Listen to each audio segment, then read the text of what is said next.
Napapansin niyo ba, mga kapatid, ang mga kabataan ngayon masyadong matitigas ang ulo.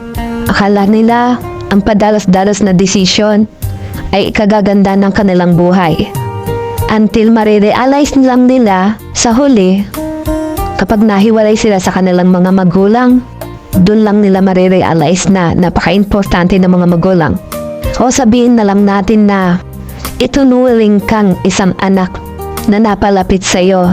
Tinulungan ka, bumangon ka, nagkaroon ka ng magandang kinabukasan, pero sadyang pinipilit mo ang mga decision mo kahit na alam mong mali.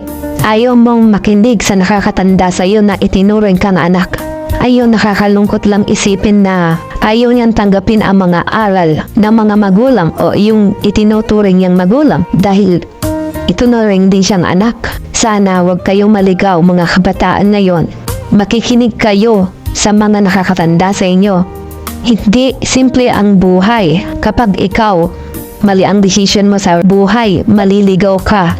At iyon ang ikapapahamak mo o ikalalugmok ng iyong buhay. Mas maganda kung nasa poder pa kayo ng magulang ninyo, sundin ninyo kung wala pa kayong kakayahan. Kasi kumbaga sa computer, nasa megabytes pa lang kayo. Samantalang ang mga magulang ninyo, mga gigabytes na yan o maging terabytes man yan. Kasi marami na silang mga pinagdaanan sa buhay.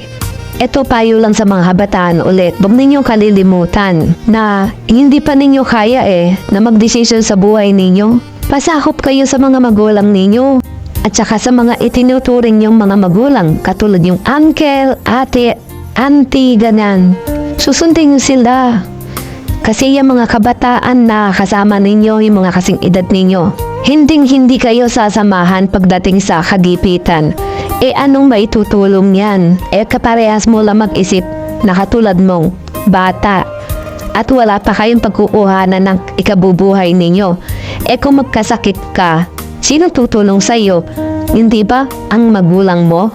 Pero pagdating sa gimmick nyo sa buhay, puro kasiyahan lang ang ibibigay sa inyo yan. Kapag kayo mag-isa na lang sa buhay ninyo, kapag umalis kayo sa poder ninyo, subukan ninyo, sige, lumayas kayo sa poder ng magulang ninyo. Saan kayo pupulutin, aber? Kaya walang masama sa mga pinagsasabihan ka ng mga magulang mo. Sa ikabubuti mo rin yun. Wala silang masamang intention sa inyo. Paminsan-minsan ibababad nyo rin yung mga ego ninyo.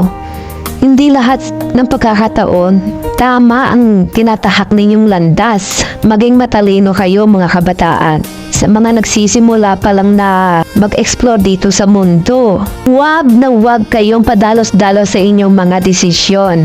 Kasi gagabayan kayo ng mga magulang ninyo o nakakatanda sa inyo. At itatama kayo ng magulang ninyo sa mga pagkakamali ninyong nagawa.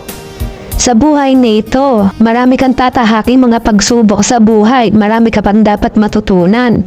At iyon ang magtuturo sa iyo, yung mga magulang mo. Hindi yung mga kasing edad ninyo. Kasi nga, ulitin ko, mga kasiyahan lang ang ibibigay sa inyo yan. Oo, magsaya kayo pero may limit din. Hindi inaalis ng mga magulang nyo na magsaya kayo kasi parte na kabataan yan.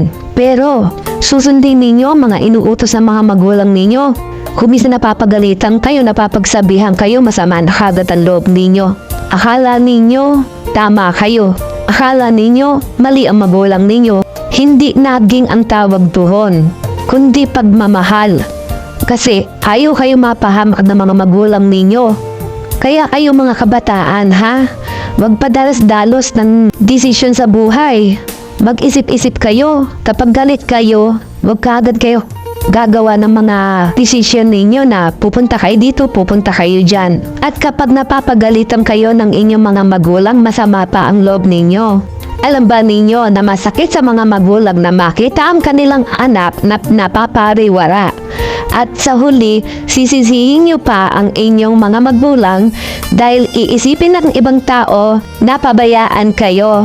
Lagi kayong papashakop sa inyong mga magulang o nakakatanda sa inyo. Tandaan ninyo, walang perpektong relasyon. Mag-asawa man yan, mag-ina, magulang sa anak, anak sa magulang. Walang ibang magpupursige para magtagumpay ang anak. Ang gagawa lang nun, magulang mo. Kaya kayo matuto kayong lumispeto at mahalin ang ating mga magulang.